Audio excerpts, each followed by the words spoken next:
Start करतोय. Okay, so once again very warm welcome. तर या ठिकाणी आपण explain the term intensive and extensive variable पाहत आहोत. याच्यामध्ये आपण इंटेन्सिव्ह व्हेरिएबलची डेफिनेशन आता बघणार आहोत. मागच्या लेक्चरमध्ये एक्झॅक्ट कन्सेप्ट काय आहे मी तुम्हाला सांगितलेलं आहे. आता डायरेक्टली तुम्हाला डेफिनेशन लिहून देतो बघा. इंटेन्सिव्ह प्रॉपर्टी किंवा इंटेन्सिव्ह व्हेरिएबल एक अशी प्रॉपर्टी असते सिस्टीमची जी डिपेंड नसते कशावर, साईज ऑफ द सिस्टीमवर.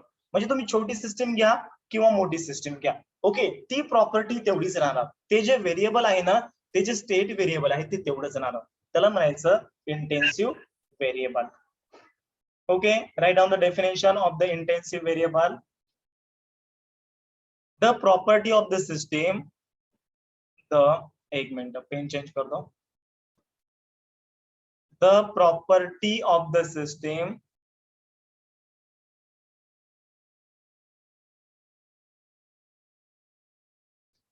the property of the system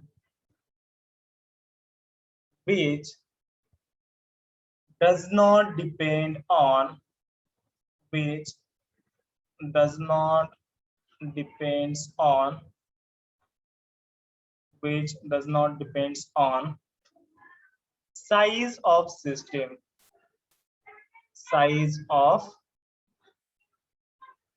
system.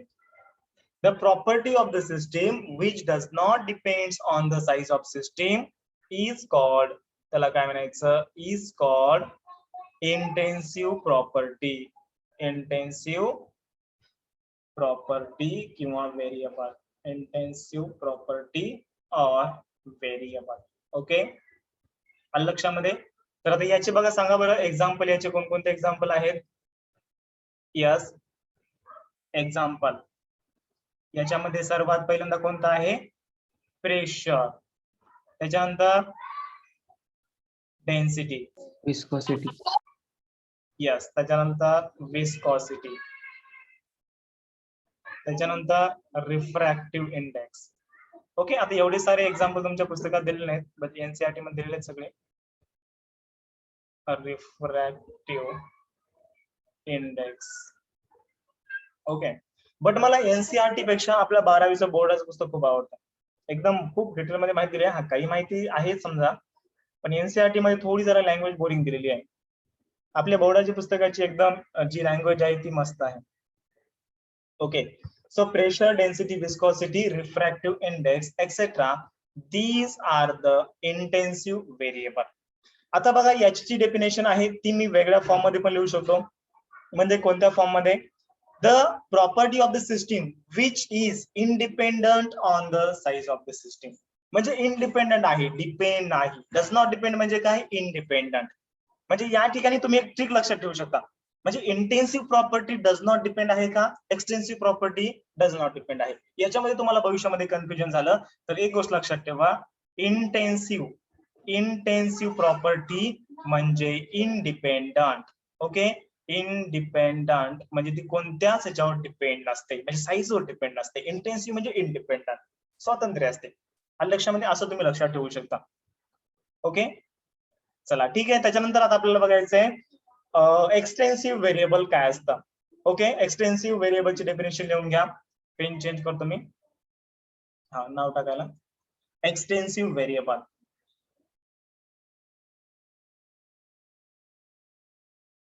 Extensive variable किंवा extensive property. Okay, extensive variable किंवा एक्सटेन्सिव्ह प्रॉपर्टी ही कशावर डिपेंड असते रे, depends on the size of system. Okay, तर या ठिकाणी बघा याची डेफिनेशन लिहून घ्या. The property of the system, the property of the system, the property of the system which depends on, which depends on size of system, which depends on size of system, are called, याला काय म्हणायचं, are called, yes काय म्हणायचं रे, extensive property. झोपले का, झोपू नका. किंवा एक्सटेन्सिव्ह व्हेरिएबल. हा सगळे चिती आहेत ना, चिती, यु नो चिती, एकदम ओल्ड शब्द आहे चिती, आहेत ना सगळे चिती. चला ठीक आहे.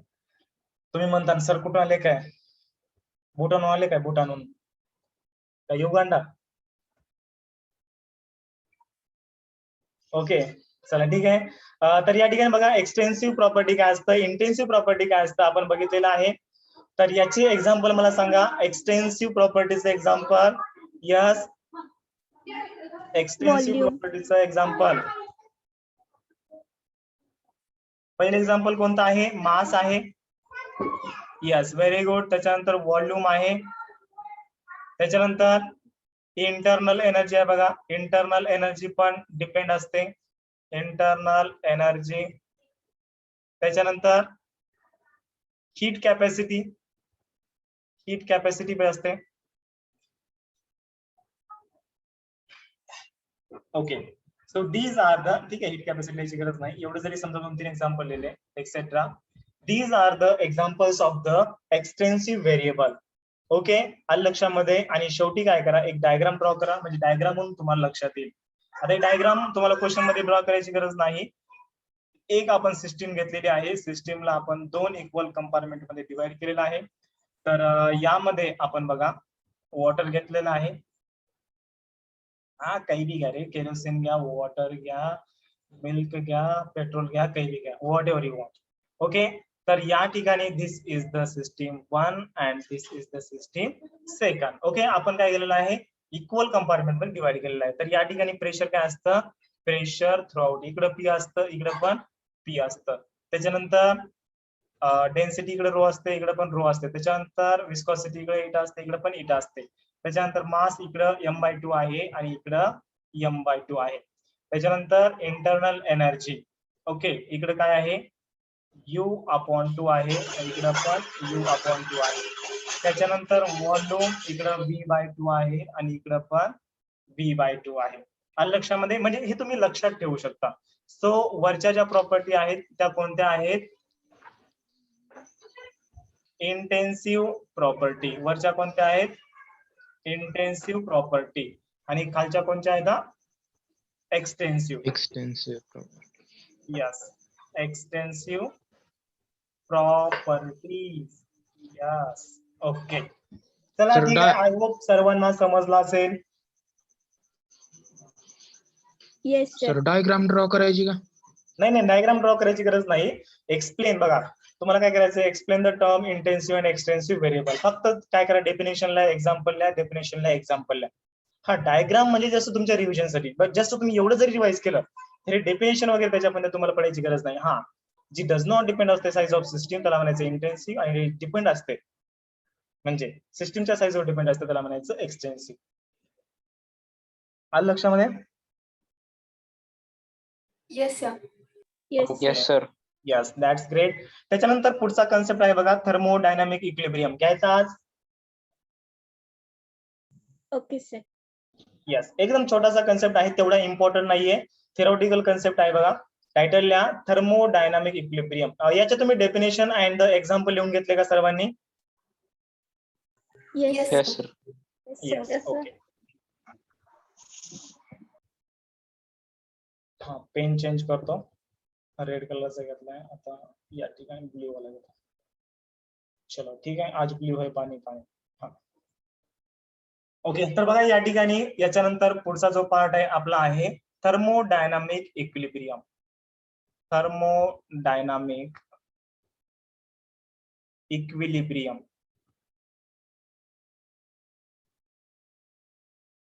हँड रायटिंग कसं आलंय, मस्त आलंय का रे? हो सर. Yes. हो सर. yes, sir. तर याच्यामध्ये थर्मोडायनामिक इक्विलिब्रियम मध्ये पहिल्यांदा थँक्यू. थर्मोडायनामिक इक्विलिब्रियम मध्ये पहिल्यांदा आपण बघूया मेकॅनिकल इक्विलिब्रियम. थर्मोडायनामिक इक्विलिब्रियम 3 टाईपचे असतात. एक असते मेकॅनिकल, दुसरी असते केमिकल आणि तिसरी असते थर्मल इक्विलिब्रियम. ओके इक्विलिब्रियमची स्पेलिंग बरोबर आहे का?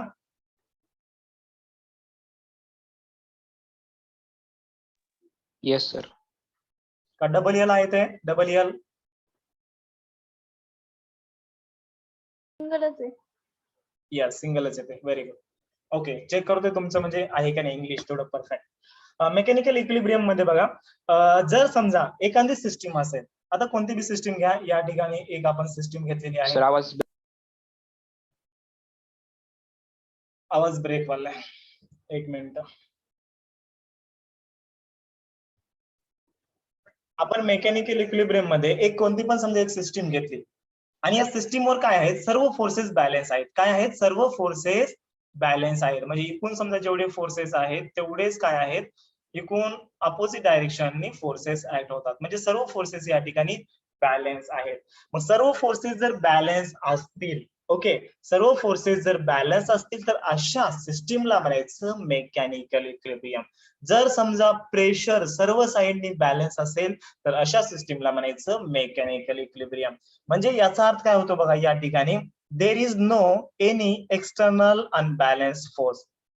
ओके, म्हणजे एक्सटर्नल फोर्स कोणता, अनबॅलन्स, म्हणजे जो बॅलन्स नाहीये तो नसला पाहिजे.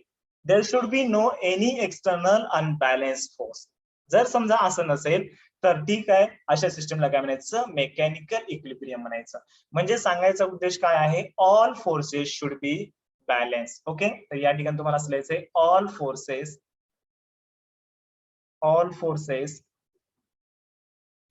should be balanced. Should be balanced. Balance.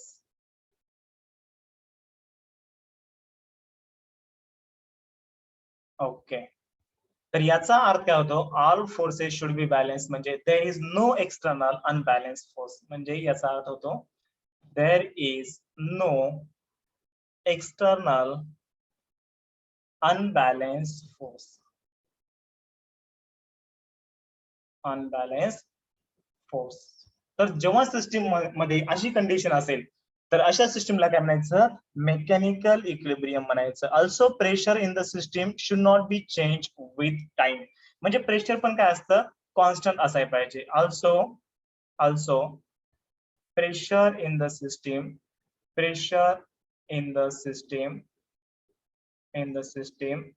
should not be changed with time.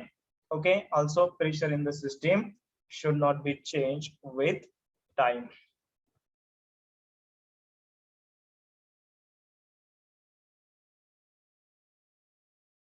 Change with time. जर समजा याची तुम्हाला डेफिनेशन विचारली, ओके, विचारणार नाहीत एक्झाम्पल एक्झाम मध्ये, जर समजा चुकून विचारलीस किंवा कुणी तुम्हाला विचारली what is the mechanical equilibrium, तर काय सांगायचं, the system which has constant pressure acting on it throughout the time is called as the mechanical equilibrium. किंवा when there is no any external unbalanced force acts on the system, then that type of system is called as the mechanical equilibrium. Okay, तुम्ही स्वतः मला definition बनवू शकता. Okay, ही 2-3 line जरी as it is दिल्या आणि is called age शेवटी म्हणलं तरी पण तुमची डेफिनेशन करेक्ट बनते. आलं लक्षामध्ये. So this is the mechanical equilibrium. This is what, this is the mechanical equilibrium. Okay, त्याच्यानंतर आता आपल्याला बघायचं केमिकल इक्विलिब्रियम काय असतं. सेकंड टाइप आहे केमिकल इक्विलिब्रियम. हा एकदम शॉर्ट मध्ये समजून सांगतो तुम्हाला. आता हे लिहिलं नाही लिहिलं तर तेवढा फरक पडत नाही. तर सेकंड टाइपची जी इक्विलिब्रियम आहे, आपल्याला पेन चेंज करावं लागेल, रेड कलरचा पेन. ओके, सेकंड टाइपची आहे बघा केमिकल इक्विलिब्रियम. केमिकल इक्विलिब्रियम काय असतं, केमिकल इक्विलिब्रियम म्हणजे जर समजा chemical composition through out the system constant असेल, ओके, तर अशा इक्विलिब्रियमला काय म्हणायचं, केमिकल इक्विलिब्रियम म्हणायचं. आणि लास्ट वन आहे बघा थर्मल इक्विलिब्रियम. थर्मल म्हणजे काय, टेम्परेचर. ओके, जर समजा टेम्परेचर इक्वल असेल सिस्टीमचं थ्रू आउट द टाइम, म्हणजे या ठिकाणी chemical composition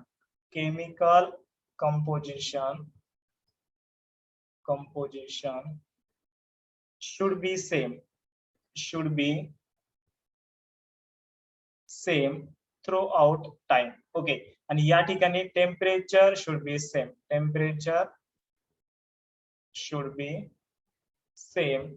through out the time. Okay, जर समजा टेम्परेचर सेम असेल थ्रू आउट द टाइम तर अशा सिस्टीमला म्हणायचं थर्मल इक्विलिब्रियम. ओके, लक्षात आलं. बघा, जर फोर्स सेम असेल म्हणजे फोर्स कॉन्स्टंट असेल तर मेकॅनिकल, प्रेशर कॉन्स्टंट असेल तर मेकॅनिकल, केमिकल कंपोजिशन सेम असेल थ्रू आउट द सिस्टीम तर केमिकल, आणि टेम्परेचर सेम असेल तर थर्मल इक्विलिब्रियम म्हणायचं. ओके, टेम्परेचर सेम म्हणजे काय, there should not be exchange of energy between the system and the surrounding. म्हणजे या ठिकाणी समजा एक आपण अशी सिस्टीम घेतलेली आहे. ओके, या ठिकाणी आपण सिस्टीम घेतलेली आहे आणि त्याच्यानंतर बाजूची काय आहे, सराउंडिंग आहे. जर समजा या ठिकाणी टेम्परेचर सेम असेल तर आपण याला म्हणतो थर्मल इक्विलिब्रियम. म्हणजे या ठिकाणी पण 25 डिग्री सेल्सिअस आहे आणि या ठिकाणी पण 25 डिग्री सेल्सिअस आहे टेम्परेचर. म्हणजे या ठिकाणी हीट ट्रान्सफर होणार आहे का between system to surrounding? Of course नाही यार, कारण की हीट कधी ट्रान्सफर होते, जेव्हा टेम्परेचरचा डिफरन्स असतो. And the heat always flows from high temperature to low temperature. This is the very basic law, सर्वांना माहित आहे. मग या ठिकाणी हीट फ्लो होणार नाही म्हणजे टेम्परेचर कॉन्स्टंट आहे. जर टेम्परेचर कॉन्स्टंट असेल तर अशा सिस्टीमला म्हणायचं thermal equilibrium. Okay, I hope सर्वांना तिन्ही पण इक्विलिब्रियम समजले असतील. त्याच्यानंतर पुढं आपल्याला पुढचा पार्ट बघायचा आहे, तो आपण आता उद्या बघूया, कारण की आज आपला टाइम झालेला आहे, जवळपास 7 वाजलेले आहेत आणि मला माहित आहे सर्वांना एकदम जाम अशी भूक लागलेली आहे. ओके, कारण की नाश्ता केला नाही, ज्यांना नाश्ता करायचे होते ते नाश्ता करायला गेलेले आहेत. ठीक आहे, सर्वांना समजलंय का? Yes, sir. Yes, sir. Yes, sir. Yes, sir. Yes, very good. चला ठीक आहे, या ठिकाणी आपण थांबवत रेकॉर्डिंगला मी स्टॉप करतोय.